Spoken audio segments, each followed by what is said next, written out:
Good evening. You're watching the news at 6 with me, Ishan Russell. The news at 6 is all about the day's biggest developing stories. So the big development that happened, of course, today was the merger of the Janata Parivar. Yes, 6 parties, 6 political bigwigs coming together. But how will that play out? How will that affect the politics of Bihar? That'll be going to the polls a little later. We'll be getting a reporter chat on that. All that and more over the next half hour. But first, the headlines we're tracking right now. Narendra Modi arrives in Canada. Indian diaspora planned rockstar welcome for the Prime Minister at the Ricoh Coliseum in Toronto.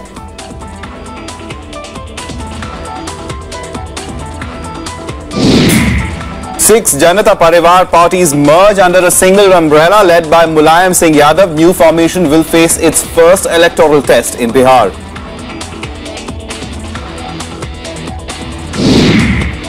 Shiv Sena stuns the Congress in a by-election. Former Maharashtra Chief Minister Narendra loses by 20,000 votes in Bandra East constituency.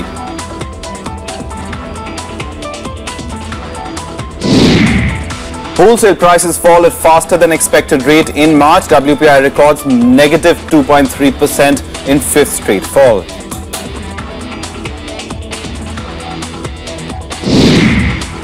And China's economic growth slows down to a 6-year low of 7% in the first quarter of 2015. IMF predicts slowdown to continue even in 2016.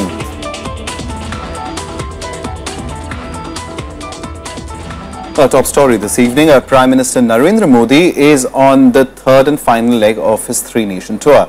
In Canada, on a 3-day tour, he will not only meet the country's top political leadership, but also meet its business leaders and the large Indian community settled there.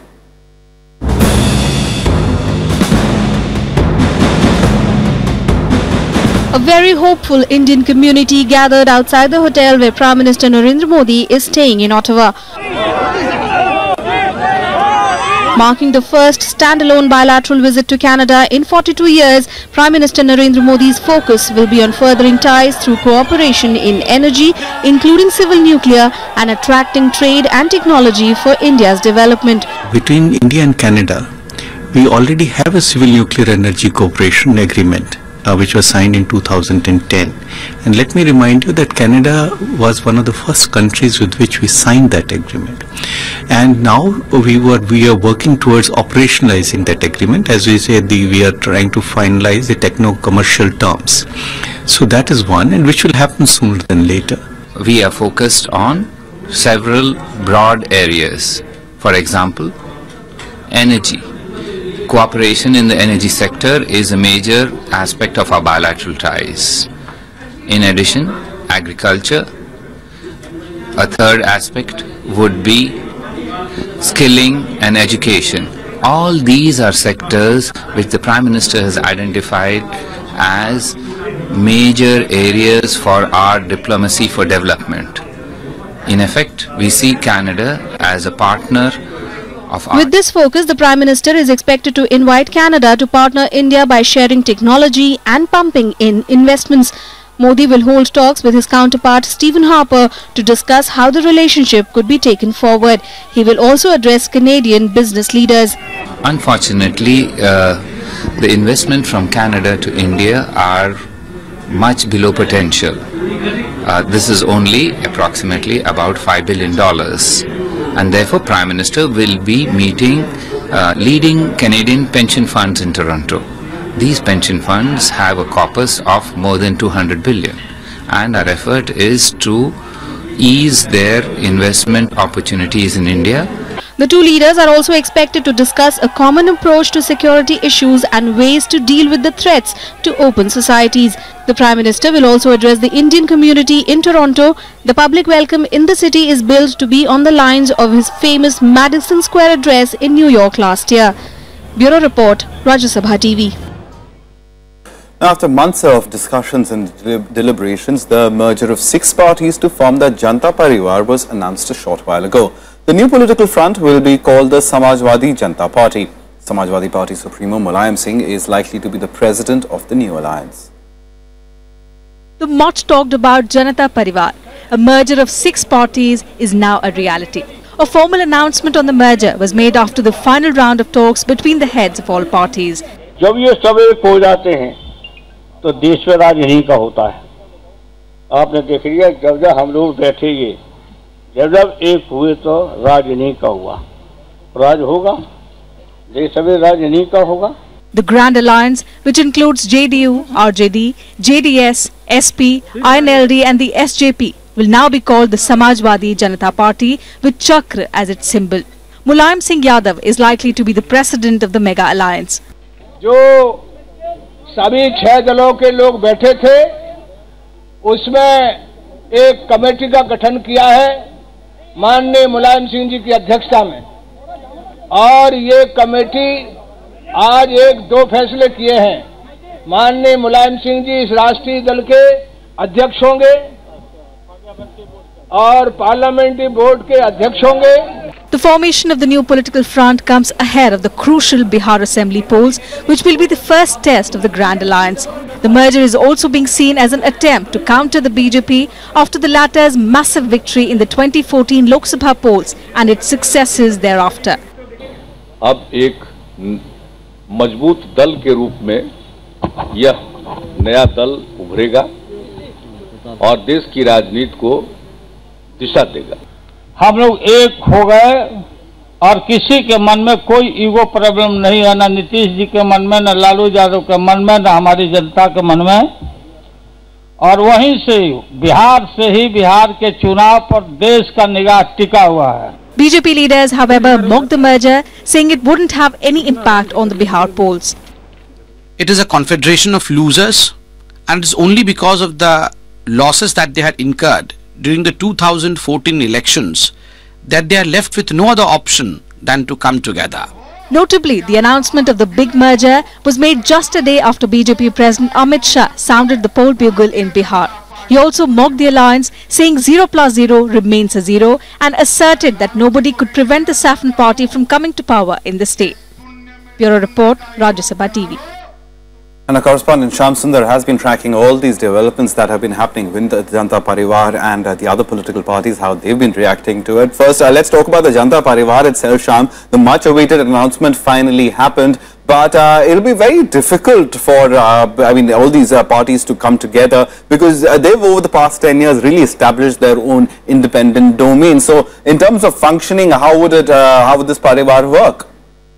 Well, Ishan, it is a significant development as far as the Janata Parivar merger is considered, because yesterday BJP started its campaign in Bihar for upcoming assembly elections, and Nitish Kumar and Lalu Prasad Yadav, they were under pressure, and because if this merger is delayed further, then BJP will have an advantage, and because before elections merger has to take place at the grassroots level also, there are block level, district level parties and their activists, they have to accept the merger. So there was a urgency, there was a pressure from Lalu Prasad Yadav and Nitish Kumar. That's why today, though there is no agreement on the symbol of the party and what will be the flag of the party, even what will be the name of the party, but there was a consensus that Mulayam Singh Yadav will be the president of the new party, and there was a hurry to announce this this alliance and this merger, because it was necessary for Lalu Prasad Yadav's RJD and Nitish Kumar's JDU, because the BJP has already started its campaign for Bihar Assembly elections. So, and then it is also significant because today you have a government in Uttar Pradesh and a government in Bihar, which is headed by those two parties which will be member of Janata Parivar. All right, Shyam, but very quickly, I mean, the BJP, of course, are wanting to make inroads into Bihar and UP. The Lok Sabha elections were anything to go by. The party has found its formula for success over there. But in terms of how it's shaping up, especially for the elections in Bihar, let's talk about that for just a quick bit as well. What is the BJP's strategy to counter the Janata Parivar?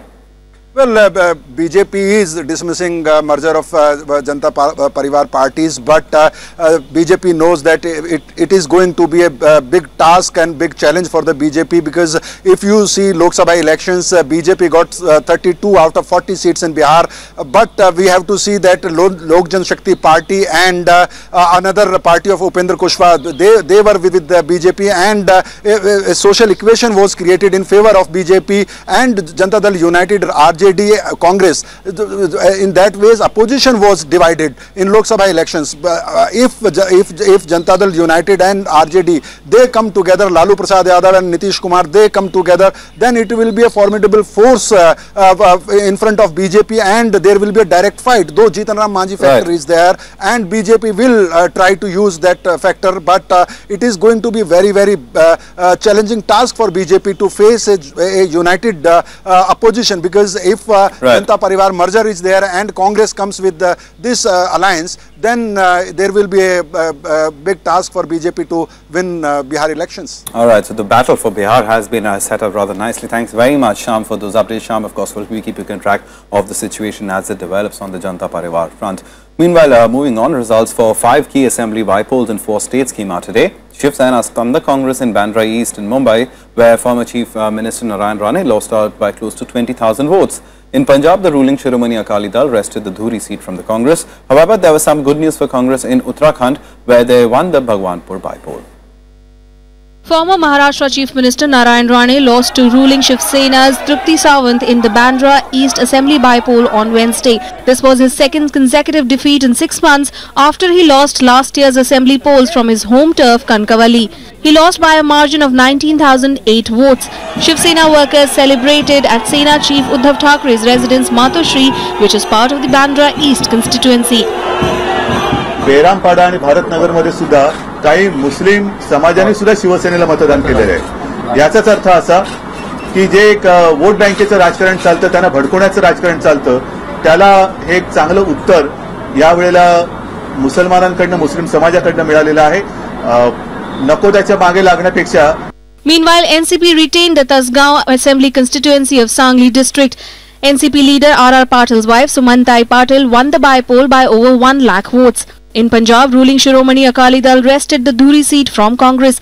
Former Minister G.S. Longowal defeated S.P. Singh, son of former Chief Minister Surjit Singh Barnala.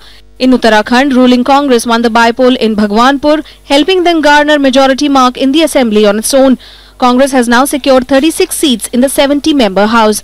In UP, Samajwadi Party retained the Charkari seat, where Urmila Rajput defeated BJP rival Akhil Rajput by over 45,000 votes. Bureau Report, Rajya Sabha TV. Now moving on, the Supreme Court could not hear a plea questioning the validity of the National Judicial Appointment Commission Act because a judge recused himself from the case. Justice Anil Dave was the head judge of the 5-member bench that was supposed to hear the plea. His decision came after senior lawyer Fali S. Nariman raised objections, saying that Justice Dave became part of the commission whose validity has been challenged. Chief Justice of India H.L. Dattu is likely to constitute a new bench to hear the case. The Constitutional Bench, after briefly hearing the matters, said that they will reconstitute a fresh bench and these matters will be put up in due course after some time. Few councils raised certain objections that some of the judges who will be presiding in the bench, they will be a part of NJAC also, and therefore the senior most judge perhaps thought it fit to recuse himself from the proceedings, and therefore a fresh bench will be reconstituted. Well, time now for all the other national news and updates in Nationwide. Oil companies reduced petrol and diesel prices today. Petrol was cut by 80 paise per litre, while diesel will see a reduction of 1.30 paise after the revision. The new rates will be applicable from midnight today. The Delhi police has found that at least 8 documents recovered from the suspects in the corporate espionage case are classified. With this evidence, the Delhi police can now slam the Official Secrets Act on the suspects for leaking and selling documents pertaining to the Ministry of Petroleum and Oil and Natural Gas. 16 people have been arrested so far in connection with 2 separate FIRs lodged by the CBI. The CBI today told the special court that former Telecom Minister A. Rajya had misled the then Prime Minister Manmohan Singh on policy matters regarding allocation of spectrum. The final arguments in the case would be continued on the 25th of May, the next day of hearing. Supreme Court on Wednesday referred a plea seeking removal of a special prosecutor in the disproportionate assets case of former Tamil Nadu Chief Minister J. Jayalalitha to a larger bench. This after a division bench gave differing opinions. Jayalalitha is out of bail till the 18th of April. She was sentenced to 4 years in jail on September 17th last year. Well, time for a very quick break right now, but coming up on the other side, the UN Security Council has adopted an arms embargo resolution on Yemen. More on that on the other side.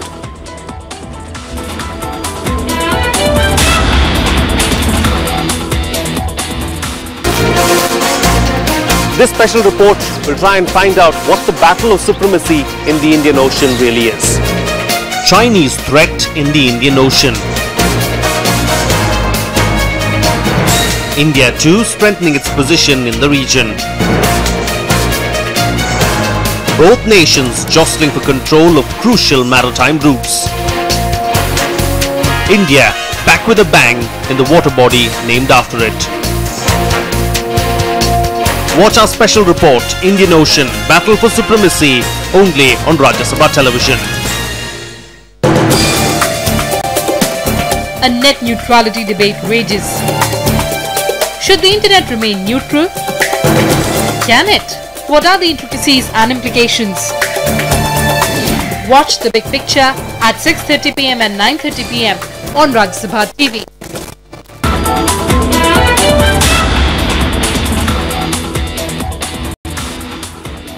Welcome back, here with the news at 6.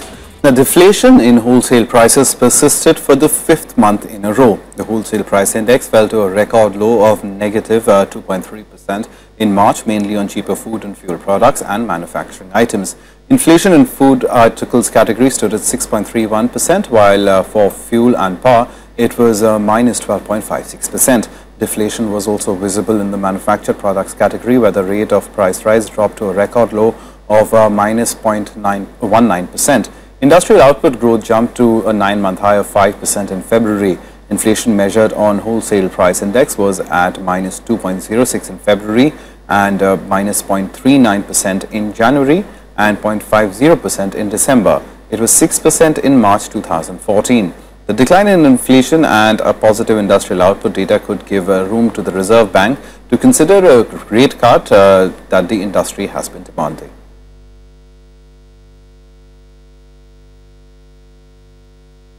The Minister of State for Finance, Jayant Sinha, today backed full capital account convertibility of the rupee. Sinha asserted that India must cooperate in its policies if it is to become a top global economy. Here's more.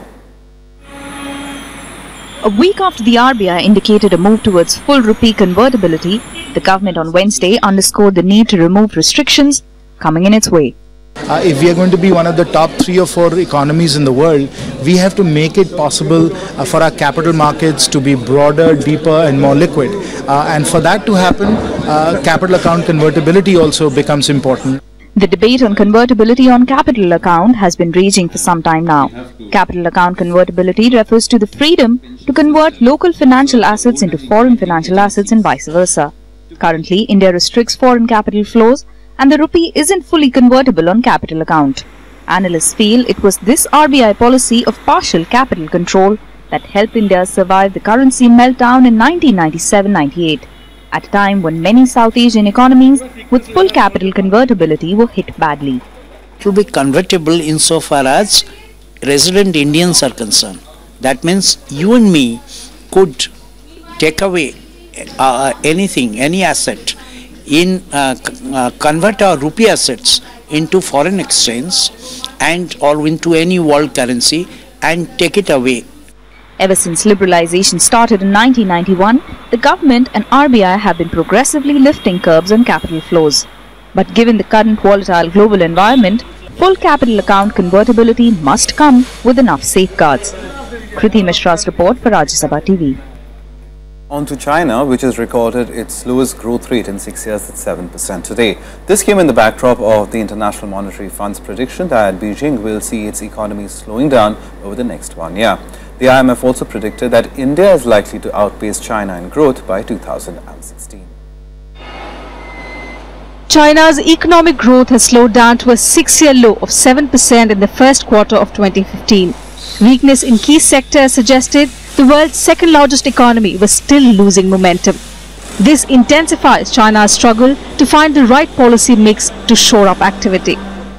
这个短期内啊，这个国内国际调整的格局以及国内这样一个经济条件的尤其是这种调整的格局。 On Tuesday, the International Monetary Fund had predicted that China's growth rate will slow down to 6.3% by the end of this financial year. According to the IMF, China has sharply pulled back after a rapid rise in credit and investment fed a real estate bubble, leaving a sluggish housing market. I don't think it's a natural part. I think China is facing two challenges. The first one is the one you described, which is a slowdown in underlying growth, because it's changing the composition of production between consumption and investment, between manufacturing and services. That has to happen. This is happening. This is very healthy. On top of this, you have what was a housing boom and is no longer a housing boom. And if it turns into a housing bust, then it slows down the economy too much.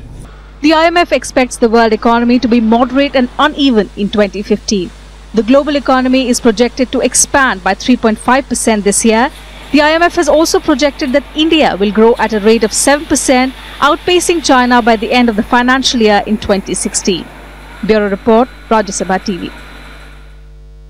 On to Cuba, where President Barack Obama's decision to remove Cuba from the US list of state sponsors of terrorism has been hailed. The decision has come to be the main obstacle in restoring diplomatic relations between the two nations. But a US trade embargo against Cuba remains a sticking point. The United States has taken a major step towards restoring ties with Cuba. After enough assurances from Cuba and a very careful review, the United States has decided to remove the country from the list of state sponsors of terrorism. US President Barack Obama said the government of Cuba had not provided any support for international terrorism over the past 6 months. Cuban Foreign Secretary welcomed the move as a fair decision, saying it should never have been part of the list in the first place. Cubans are hopeful that the improved ties will eventually lead to the lifting of the trade embargo, bringing in more foreign investments. It also paves the way for reopening of embassies. Me parece una buena intención de parte del presidente, buena de su parte, y pienso que Cuba no debería estar en esa lista, ya que Cuba no patrocina el terrorismo, al contrario, ayuda a muchos países. Muy bien, me parece muy bien para nuestro país, porque bueno, todo va a ser mejor ahora para nosotros, ¿no? But the decision on the trade embargo has to go through the Congress first. The US Congress has 45 days to consider the president's decision before it can take effect. Many Republicans have been critical of the announcement. Well, the decision made by the White House today is a terrible one, but not surprising, unfortunately. Cuba is a state sponsor of terrorism, and I think sends a chilling message to our enemies abroad that this White House is no longer serious about calling terrorism by its proper name. The United States and Cuba had announced a historic thaw in ties 4 months back, further sending out strong signals when Obama met Cuban President Raul Castro at the Summit of the Americans in Panama last week, the first meeting of its kind in nearly 60 years. Bureau Report, Rajya Sabha TV. And the United Nations Security Council has adopted a resolution to put an arms embargo on Yemen amid the ongoing crisis. The draft of the resolution imposed the embargo on Houthi rebels and called for all member countries to adopt necessary measures to prevent arms transporting and selling directly or indirectly to ex-President Saleh. The resolution also imposed sanctions including asset freezing and travel bans on the eldest son of the ex-president. Saudi Arabia, which is leading the airstrikes in Yemen, welcomed the UNSC decision. Saudi Arabia has intensified its offensive in Yemen, sending more ground and marine forces. Weeks of fighting between Houthi rebels and government forces have led to fuel shortages in Yemen as well. 刚刚通过第2216号决议，重申支持也门统一、主权、独立和领土完整，呼吁有关各方尽快就停火达成一致，明确要求也门各方通过协商对话和平解决分歧。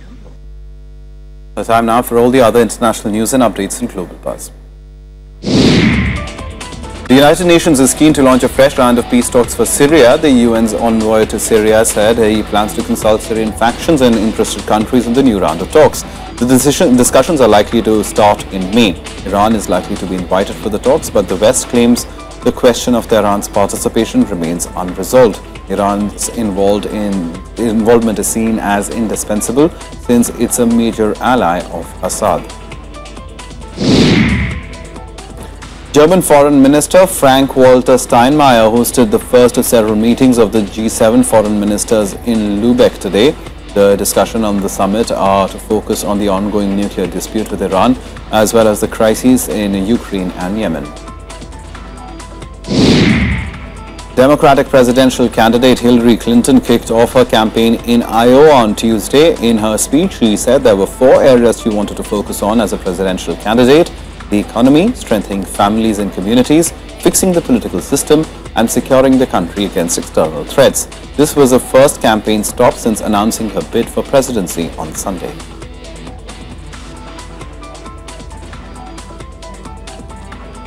Well, time now for all the sports action and sports beat. The Indian cricket team retained second position in one-day rankings list after finishing semi-finalists in the recently concluded ICC World Cup. India have 116 points, just 6 points behind world champions Australia, who garnered 122 points to their credit. India is followed by South Africa, Sri Lanka, New Zealand, England and Pakistan. Atletico Madrid goalkeeper Jan Olbach produced a heroic performance to help defending champions Real Madrid secure a goalless draw in the Champions League quarter-final. Atletico had an upper hand over Real in 6 meetings already this season. Real failed to score a goal despite dominating for a longer period in the match.